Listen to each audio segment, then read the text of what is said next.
누가복음 19장 1절부터 10절까지 보겠습니다. 예수께서 여리고로 들어가 지나가시더라. 삭개오라 이름하는 자가 있으니 세리장이요 또한 부자라. 그가 예수께서 어떠한 사람인가 하여 보고자 하되 키가 작고 사람이 많아 할 수 없어 앞으로 달려가서 보기 위하여 돌 무화과 나무에 올라가니 이는 예수께서 그리로 지나가시게 되밀어라.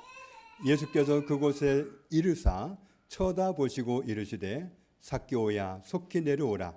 내가 오늘 내 집에 유하여야 하겠다 하시니 급히 내려와 즐거워하며 영접하거늘 뭇사람이 보고 수군거려 이르되 저가 저희네 집에 유하로 들어갔도다 하더라.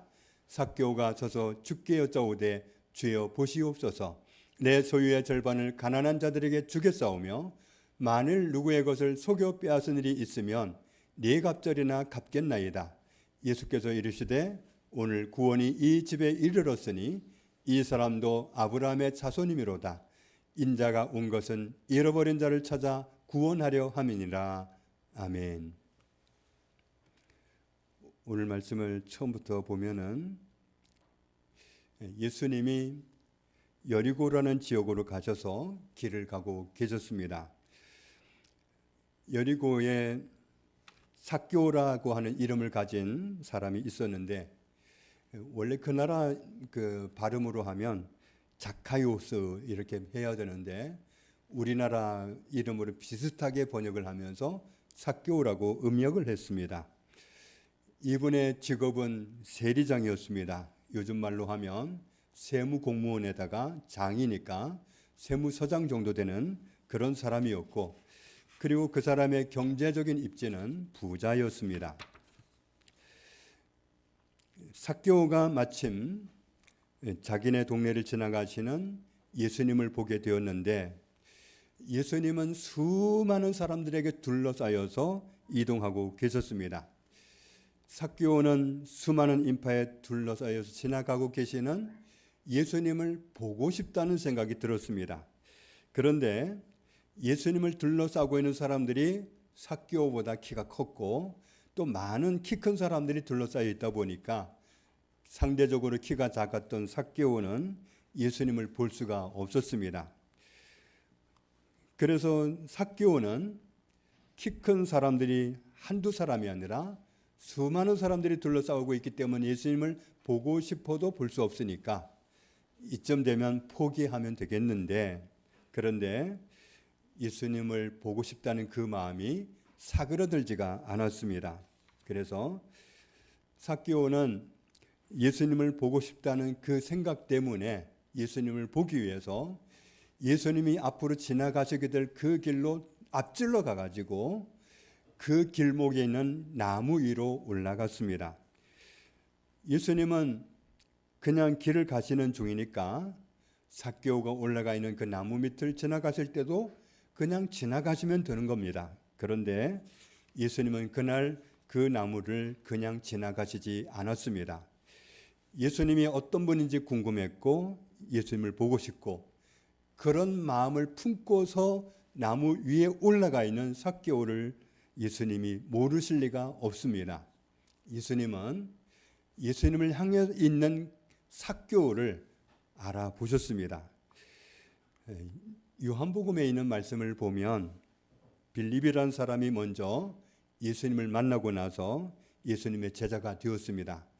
그러고 나더니 자기가 아끼는 사람 중에 또 자기처럼 예수님을 만나고 예수님의 제자가 되는 사람이 있으면 좋겠다는 생각이 들어서 누구를 찾아갔느냐 하면 나다나엘을 찾아갔습니다. 그래서 나다나엘을 찾아가서 예수님을 소개하기를 뭐라고 소개했느냐 하면 모세가 그동안 말해왔고 수많은 선지자들이 말해왔던 메시아를 내가 만났다. 그러면서 소개를 합니다. 그 소개를 받고 나다나엘이 빌립한테 하는 말이 뭐라고 하느냐 하면 나사렛 같은 촌동네에서 무슨 그런 대단한 인물이 날까? 이런 말을 하는 겁니다. 그랬더니 가서 보고 말을 해라. 가서 보자. 이렇게 말을 해서 가게 됩니다. 그런데 나다나엘을 만나자마자 예수님은 그 사이에 빌립에 와가지고 이러쿵저러쿵 얘기한 것도 아니고 그 전에 누군가가 와서 나다나엘을 소개한 것도 아닌데 생전 처음 보는 나다나엘인데 예수님이 나다나엘에 대해서 얘기를 합니다. 알아보신 거죠. 그랬더니 나다나엘이 예수님께 말씀을 드립니다. 어떻게 저를 아시죠? 어떻게 저를 아십니까? 누가 말할 기회도 없었고 처음 보는데 어떻게 저를 아십니까? 그랬더니 예수님이 나다나엘에게 하시는 말씀이 내가 너를 아는 것은 지금 네가 내 앞에 있기 때문에 내가 너를 아는 것이 아니고 빌립이 너를 만나러 가기 이전에 네가 무화과나무 아래에서 그 그늘막에서 하나님의 말씀을 연구하면서 경건하게 하나님의 사람으로 살고자 하는 그런 마음을 품고 있었던 그때도 내가 너를 보았어. 이 말씀을 하셨습니다. 그 말씀을 듣고 나서 나다나엘이 무슨 고백을 하느냐 하면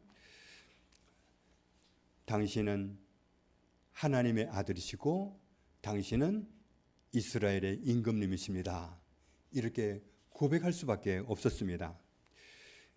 예수님은 이렇게 사람을 보아야 아시는 것이 아니라 소개받아야 아시는 게 아니라 아무 소개 안 받아도 다 아십니다.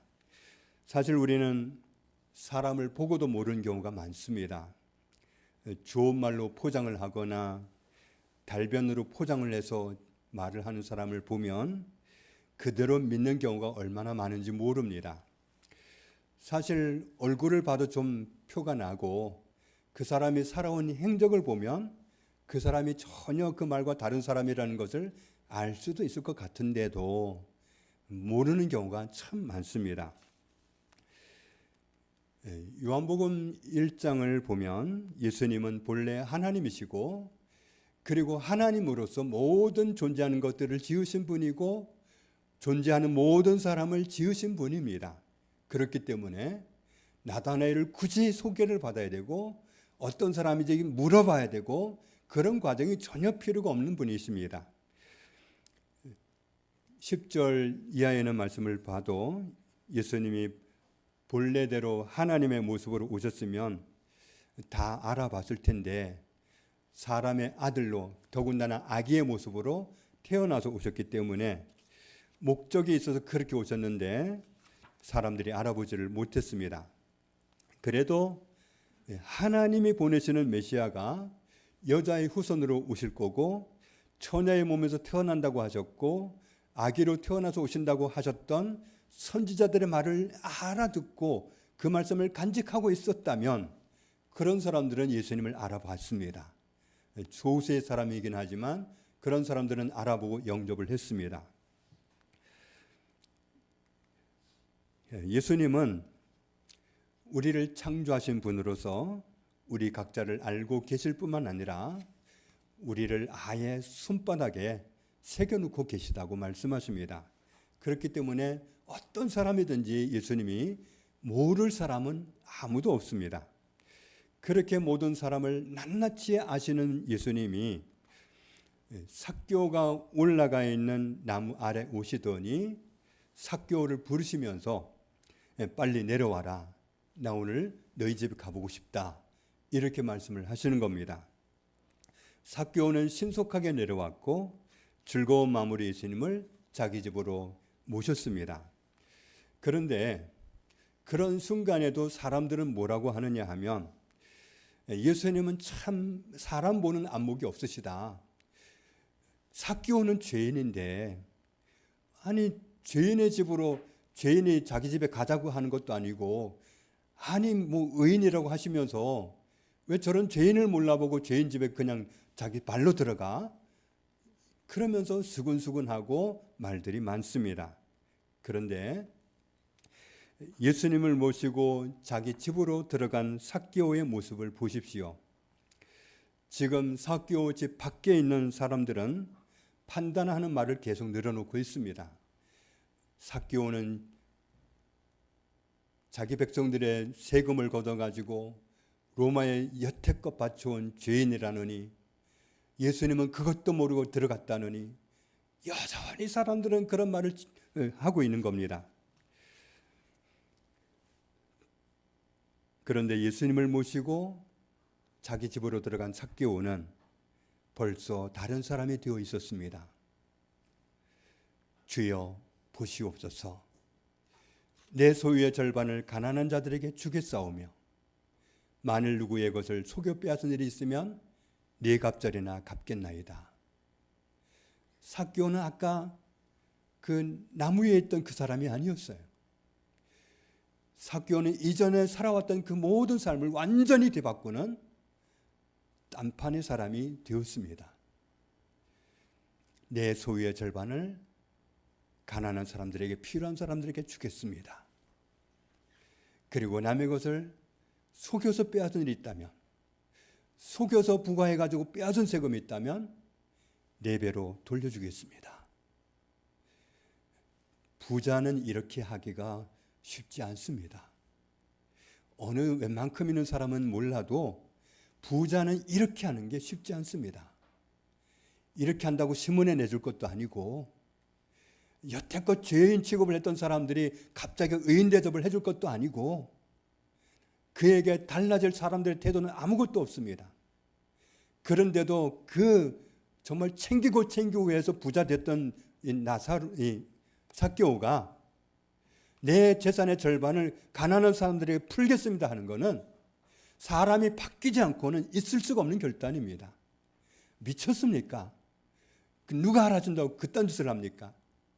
그런데 그렇게 할 수 있었던 것은 삭개오가 변했다는 얘기입니다.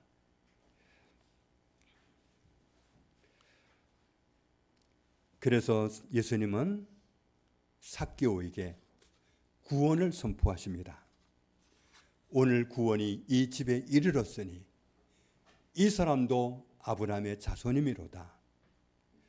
이 말씀은 삭개오가 본래 아브라함의 자손이기 때문에, 처음에는 몰랐는데 만나서 대화를 해보니까 너 누구 아들이냐 따져서 보니까 너 아브라함의 자손이구나, 이게 아니라 삭개오가 예수님을 만나고 하나님을 만나고 새 사람이 되었기 때문에, 그래서 아브라함의 자손이라고 말씀하시는 겁니다. 예수님이 지상에 머물러 계실 때 예수님이 만났던 대부분의 사람들은 사실은 혈통적으로 아브라함의 자손들이었습니다. 그러나 그들은 아브라함처럼 살지 않았습니다. 그래서 혈통적으로 아브라함의 자손이라고 자부하는 그 사람들이 하나님이 보내신 메시아를 알아보지도 못하고 죽이려고 했습니다. 이 사람들의 행동은 자기 주인을 물어뜯겠다고 달려드는 개와 다를 바가 없는 모습입니다. 자기 주인인데 자기 주인을 몰라보고 죽이려고 하는 거 아닙니까? 아브라함은 그렇게 개념 없는 삶을 살지 않았다는 겁니다.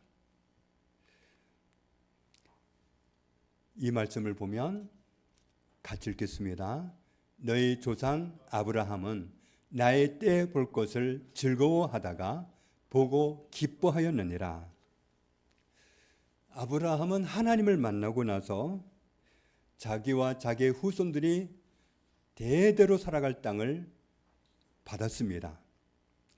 그런데 아브라함이 하나님이 자손 대대로 살아라 하는 그 땅에 도착해서 살 때 어떻게 살아가는가를 이렇게 말씀합니다. 하나님이 약속하신 그 땅으로 아브라함이 나아갈 때도 무슨 이정표를 가지고 알고서 간 게 아니다. 어디를 지나서 어떻게 가야지 이렇게 간 게 아니라 처음 가보는 길, 여태껏 한 번도 가본 길이 없는 그 길을 물어서 사람들에게 알아보고 가는 그 길도 아니고, 하나님이 가라면 가고 멈추라면 멈추고, 그렇게 하나님과 동행해서 발 닿은 곳이 바로 가나안 땅이었습니다. 아브라함이 가나안 땅에 도착했을 때 하나님이 하신 말씀을 보면 내가 이 땅을 네 자손에게 주리라 하셨습니다.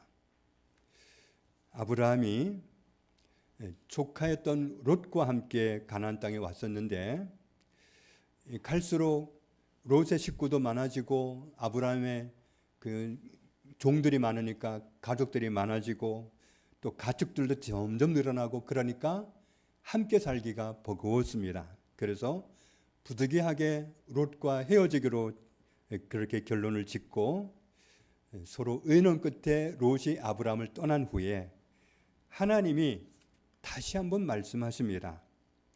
너는 눈을 들어 너 있는 곳에서 북쪽과 남쪽 그리고 동쪽과 서쪽을 바라보라.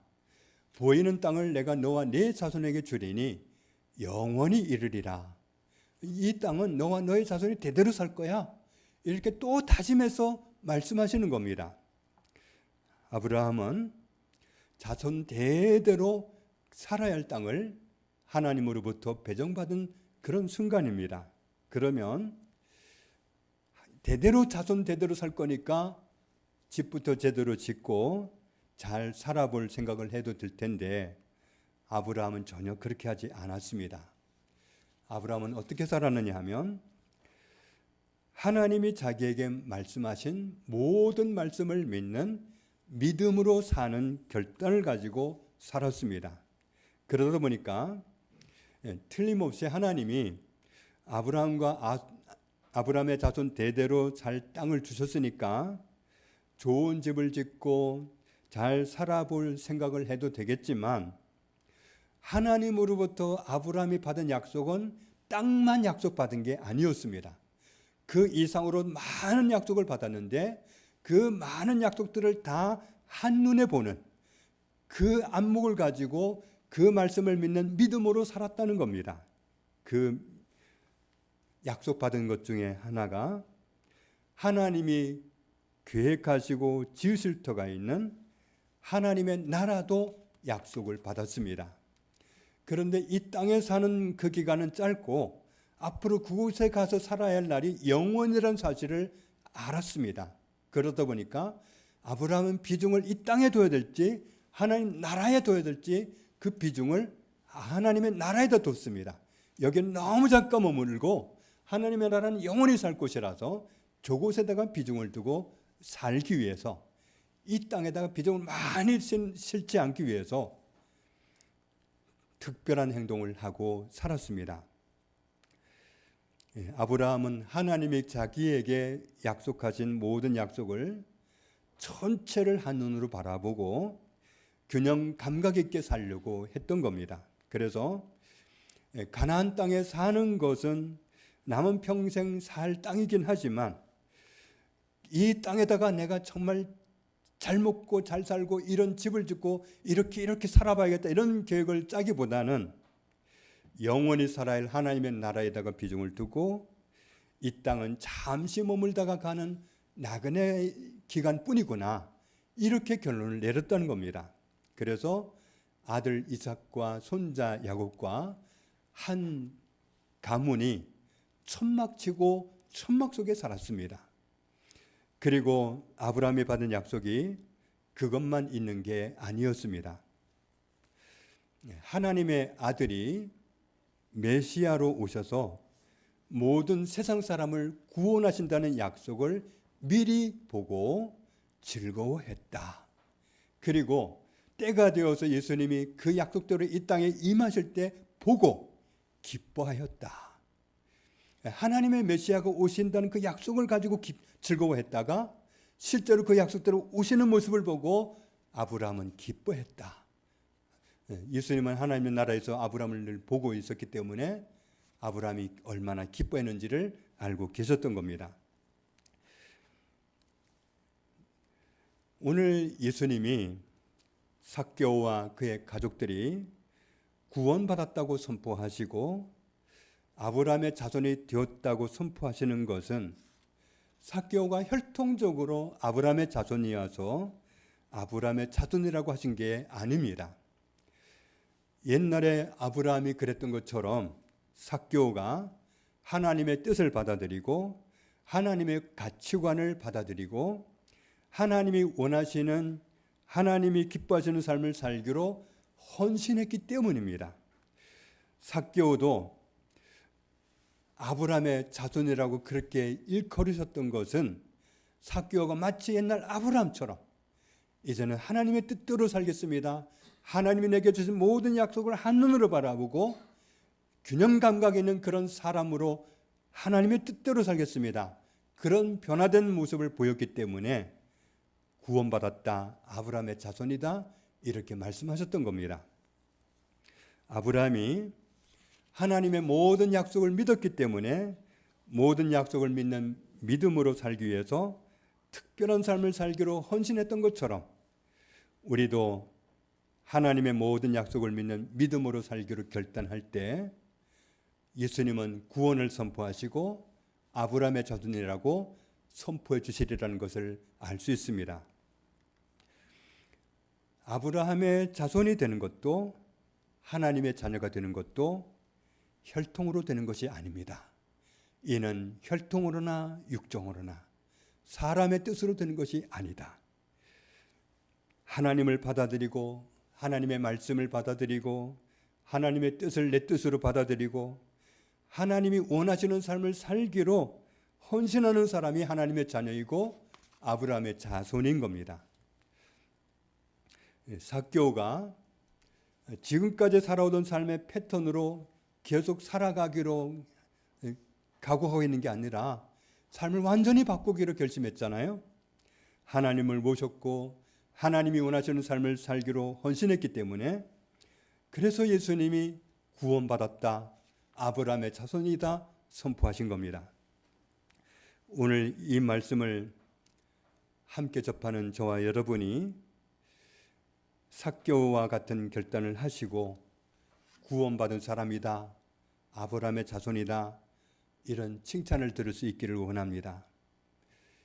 교회 다니는 사람이 구원받은 사람이 아니고 교회 다니는 사람이 아브라함의 자손이 아니고 또 교회를 오래 다녔다고 교회에서 직분이 크다고 그래서 구원받은 사람이고 아브라함의 자손이 되는 게 아니라 아브라함처럼 하나님을 자기 삶 속에 모셔드리고 하나님과 함께 살고 하나님의 모든 말씀과 약속을 믿기 때문에 세상 사람들과 전혀 다른 삶을 살고 하나님이 기뻐하시는 삶을 살고 그런 사람이 구원받은 사람이고 아브라함의 자손인 겁니다. 아브라함처럼 하나님을 믿고 하나님의 약속과 말씀을 믿기 때문에 하나님의 뜻대로 살고 믿음으로 살고 이런 사람이 되는 것이 아브라함의 자손의 삶입니다. 지금 삭개오 집에는 하나님의 구원이 임했고 하나님의 나라가 임했습니다. 그런데 집 밖에 있는 사람들은 무엇을 하고 있습니까? 여전히 삭개오를 죄인 취급하고 있고 예수님도 죄인 취급을 합니다. 아니 무슨 안목이 그렇게 없어가지고 죄인 집에를 자기 발로 들어가냐 이렇게 말을 하면서 계속 그 자리에 머물러 있습니다.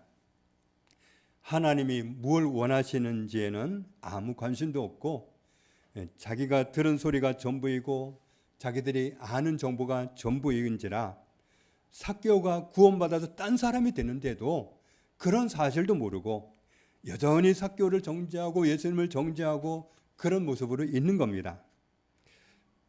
삭개오 집에 오기까지 예수님을 둘러싸고서 그렇게 많은 사람들이 함께 왔지만 그 사람들의 수준은 그것밖에는 되지 않았습니다.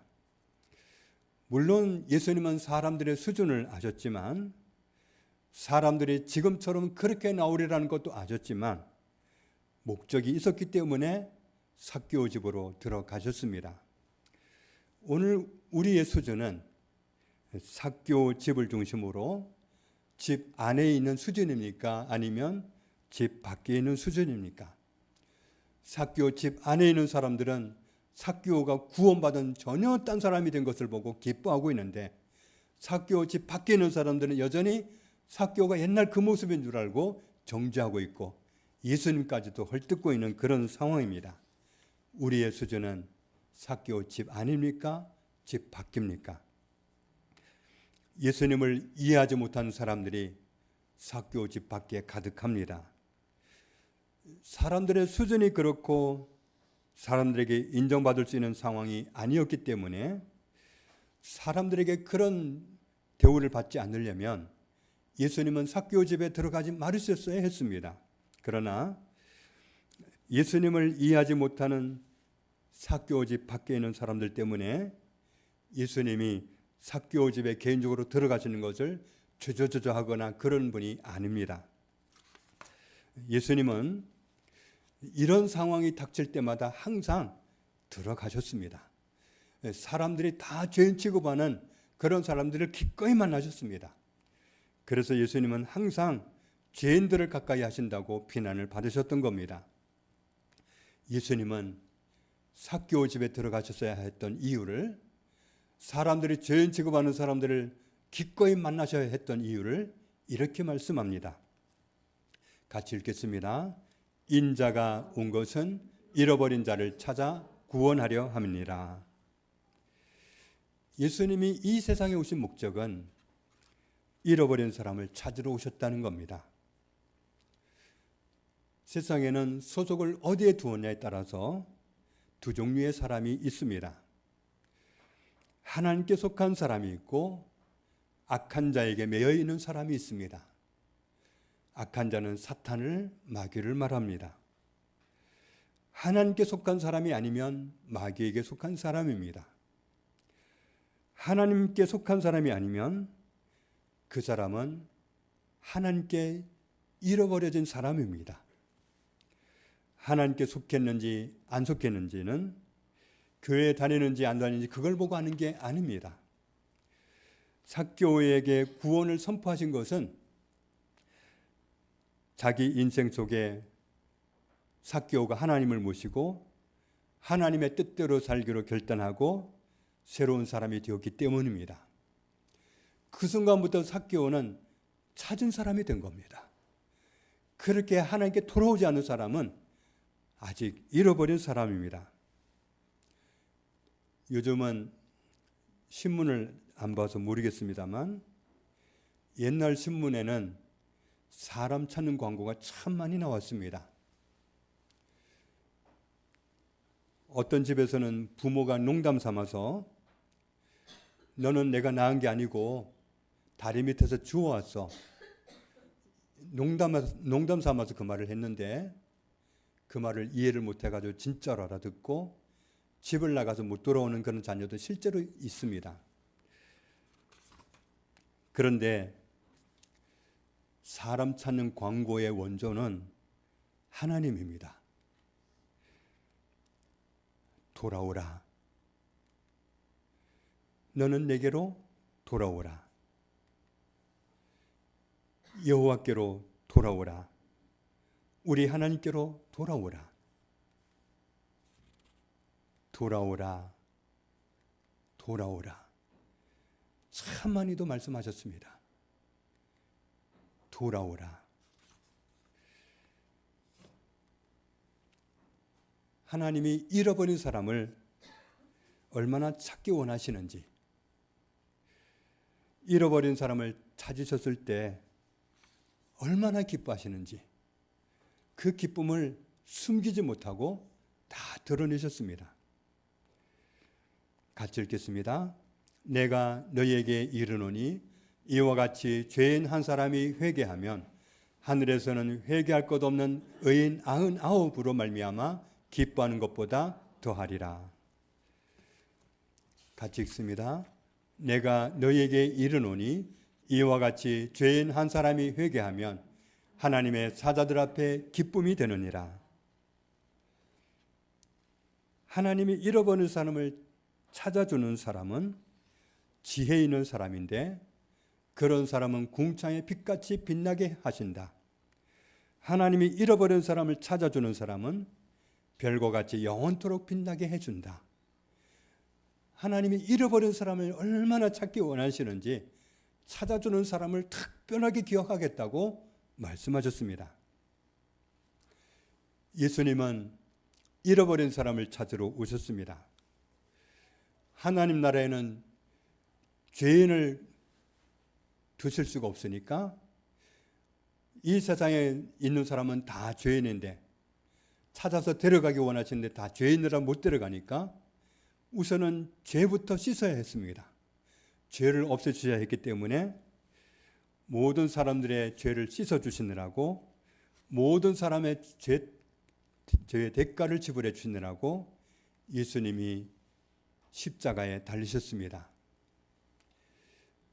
그래서 주 여호와께서 이와 같이 말씀하시되, 내 백성이 전에 애굽에 내려가서 거기에 거류하였고, 이 말씀은 지금 잘못 적어놨는데요.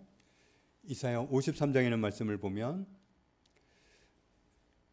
우리가 하나님께 잃어버려진 바 되어가지고 죄 가운데 있는 그런 상황이었을 때, 그런 우리를 구원하기 위해서 예수님이 친히 연약한 모습으로 오셔가지고 우리의 죄를 담당하고 십자가에서 죽으셨고, 그로 인해서 우리가 평화를 얻게 되었고 구원받게 되었다는 것을 선포하고 있습니다. 고린도후서 5장에서도 하시는 말씀이,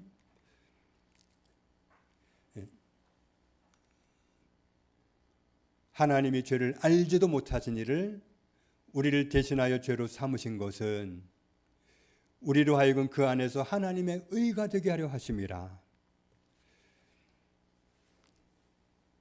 사람들이 다 죄인이고, 그런데 찾아서 데려가고는 싶은데 다 죄인이라 못 데려가겠으니까 하나님은 죄를 알지도 못하는, 경험적으로는 죄를 짓지도 않은 예수님을 대신 죄인 만드시고, 사람들의 죄를 다 덮어 씌워가지고 네가 죄 대가 치르라고 해가지고 죄의 대가를 예수님이 지불하는 고통을 당하게 하시고, 그렇게 해서 우리를 의인 만들어 주셨다. 하나님의 의가 되게 하셨다는 것은 하나님의 의인이 되게 하셨다는 말씀입니다. 지난 주간에 위장이 불편한 분이 있어서 기도해 드릴 때, 기도해 드리는 순간에 이 말씀이 얼마나 생각이 많이 나는지 모릅니다. 친히 나무에 달려 그 몸으로 우리 죄를 담당하셨으니 이는 우리로 죄에 대하여 죽고 의에 대하여 살게 하려 하심이라. 그가 채찍에 맞음으로 너희는 나음을 얻었나니. 예수님은 우리를 지으신 분인데 친히 십자가 나무에 달려서 몸으로 우리 죄를 담당하고 죄값을 대신 지불해 주심으로 우리를 의인 만들어 주셨습니다. 구원해 주신 거죠. 그리고 십자가에 달리시기 전에 채찍으로 매를 많이 맞으셨는데, 채찍으로 맞으실 때 채찍 끝에는 뼈 조각이나 쇠 조각이 있어가지고 그게 몸에서 닿았다가 떨어질 때 살점을 뚝뚝 떼냅니다. 그 무지막지한 채찍을 예수님이 맞으시면서 말로 표현할 수 없는, 사람이 감당할 수 없는 고통을 예수님이 다 당하셨습니다. 그런데 그 끔찍한 고통을 당하신 것은 우리를 낫게 하시려고 그렇게 하셨다. 종종 말씀을 들었듯이 저는 어렸을 때부터 배가 많이 아팠습니다. 어른이 되어서도 군대 가 있을 때만 배가 안 아팠던 것 같고, 그 외에는 거의 배가 자주 아팠습니다. 정확하게는 위장이 아팠던 거죠. 현재 이 장소로 교회를 이전한 때가 2009년 10월인데 그 이후에도 아팠어요. 그러다가 정말 한 번은 얼마나 아팠는지 그때까지 경험하지 못한 통증이 몰려오는데, 이제는 위장에 아주 심각한 문제가 온 것 같이 그렇게 느껴졌습니다. 그런데 그때 순서대로 성경을 읽어가다가 이 말씀을 접하게 되었다고 말씀드렸잖아요. 이 말씀을 보는데 성령님이 이 말씀에 눈을 뜨게 해주셨습니다. 아, 예수님이 나를 낫게 해주시려고 그렇게 채찍에 모질게 맞으셨구나. 내 육신이 아플 때 당할 수 있는 모든 고통을 채찍으로 맞으면서 다 미리 다 당하셨구나. 네가 아플 수 있는 모든 아픔 다 당할 테니까 너는 아프지 말아라 하고 예수님이 다 당하셨구나. 이렇게 발견이 되어졌습니다. 그래서 예수님이 이미 대가를 다 지불하셨는데, 나 아프지 말라고 예수님이 대신 다 아프셨는데, 그런데 내가 아픈 건 이건 말이 안 된다. 이런 생각이 들어가지고, 그래서 위장에 있는 통증을 향해서 명령을 했습니다. 아직 그때 혼자 있었는데, 그때도 요 앞에 있는 요 소강대성 앞에 있었는데, 그때 성경을 읽다가 제가 아주 큰 소리로 소리쳤습니다. 가! 하고 소리를 질렀는데 진짜로 갔습니다. 그리고 그때부터 지금까지 제 위장이 아프지 않다는 것은 하나님의 능력이고 하나님의 은혜입니다. 하나님은 잃어버린 사람들을 찾으시려고 그렇게 엄청난 대가를 지불해 주셨습니다. 예수님은 잃어버린 우리를 찾기 위해서 그렇게 큰 대가를 지불하신 겁니다. 예수님은 이 세상에 왜 오셨는지를 이렇게 말씀합니다. 내가 온 것은 잃어버린 자를 찾아 구원하려 함이니라. 예수님은 지금도 여전히 잃어버린 사람을 찾기 원하십니다. 그런데 우리를 통해서 찾기 원하십니다. 그래서 말씀하신 거예요. 너희는 온 천하에 다니며 만민을 찾아와라. 모든 민족 가운데에서 잃어버린 사람 찾아와라. 예수님이 마치 이 세상을 떠나는 그 중요한 순간에 유언처럼 우리에게 당부하신 말씀이 내 잃어버린 사람 좀 찾아다오. 이렇게 친신당부하시고 하늘나라로 올라가셨습니다. 그렇다면 우리가 아브라함처럼 하나님의 말씀을 간직하고 있고 하나님의 말씀을 기억하는 사람이라면 이 말씀을 간직하고 있어야 되고 어떻게 이 부탁을 들어드릴까? 우리의 관심사가 이거여야 되는 거죠. 하나님의 잃어버린 사람 찾는 그것이 우리의 관심사가 되어야 되는 거죠.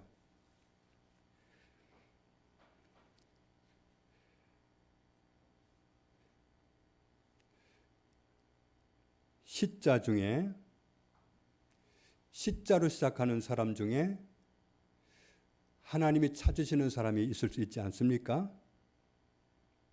그런데 시자는 다 싫다며요. 시어머니, 시아버지, 시누이. 그래서 시자가 싫다 보니까 시금치도 싫어서 안 먹는다며요. 실제로는 잘 먹더라고요. 말로만 안 먹는다고 그러지. 그런데 시자 가문에 하나님이 찾는 사람이 있을 수도 있잖아요. 그럼 우리의 관심사가 나 시자 싫어 이러고 있을 일이 아니라 하나님이 찾으시는 사람이 거기에 있다면 그게 내 관심사가 되어야 되는 거 아닙니까? 하나님이 찾으시는 그 사람 찾아드리려고 들어가야 되는 거 아닙니까? 그게 나의 관심사고 나의 기도 제목이 되어야 되는 거 아닙니까? 언제까지 삭개오 집 밖에 있는 사람들 수준으로 삭개오는 이미 변해가지고 진정의 구원을 선포받은 하나님의 사람이 되었고 하나님의 뜻대로 살겠다는 새로운 사람이 되어 있는데 그 사람이 여전히 비난하고 있고 나는 시자가 싫고 언제까지 우리 수준이 이 정도여야 되는 겁니까? 진짜로 시자가 싫습니까? 그 사람이 하나님이 찾는 사람이어도 싫습니까? 하나님이 찾으시는 사람 중에 시자가 있는데도 그래도 싫습니까? 우리의 안목이 언제까지 삭개오 집 밖에 있는 사람들과 같은 수준이어야 됩니까? 우리의 수준은 달라야 되지 않겠습니까?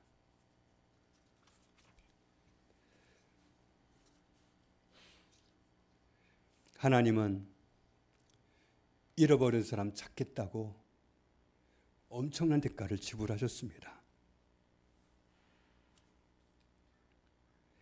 인자가 온 것은 잃어버린 자를 찾아 구원하려 함이니라.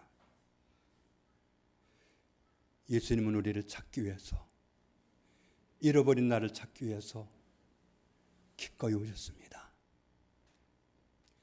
기꺼이 십자가를 감당하셨습니다. 십자가가 싫어서 십자에 가기 싫다고요? 하나님이 찾으신 사람이 있어도 그렇게 말할 건가요? 예수님은 지금도 잃어버린 사람을 찾기 원하십니다. 우리를 통해서 찾기 원하십니다. 하나님이 찾으시는 사람이 있다면 함부로 말하지 맙시다. 함부로 생각하지 맙시다. 하나님이 찾으신 사람이 있다면 나를 들을 수 있고 헌신할 수 있고 그런 사람이 아브라함의 자손이고 하나님의 자녀가 아니겠습니까? 잃어버린 사람 찾으러 오신 예수님, 지금도 잃어버린 사람 찾는데 몰두해 계시는 예수님, 그 예수님과 함께 할 수 있는 저와 여러분 되시기를 주님의 이름으로 축복합니다. 하나님 아버지, 잃어버린 나를 찾겠다고 찾아와 주신 것 감사합니다. 죄가 있어서 그냥 데려갈 수 없으니 죄값을 지불해야 되는데 그 대가가 쉽지 않았는데 그렇게 큰 대가를 지불하시고 저희를 찾아주신 은혜 감사합니다. 이미 대가를 다 지불하셨지만 아직도 찾지 못한 사람들이 있어서 우리에게 찾아달라고 당부하셨습니다. 잃어버린 사람 찾는 것이 하나님의 초관심사인데, 예수님의 최고 관심사인데 우리도 주님의 관심사를 가지고 살아가기 원합니다. 주께서 원하시는 결단을 가지고 잃어버린 하나님의 사람 찾는 그 관심을 가지고 하나님을 기쁘시게 드리는 삶을 살아가는 저희들이 되게 하여 주옵소서. 예수님의 이름으로 기도합니다. 아멘.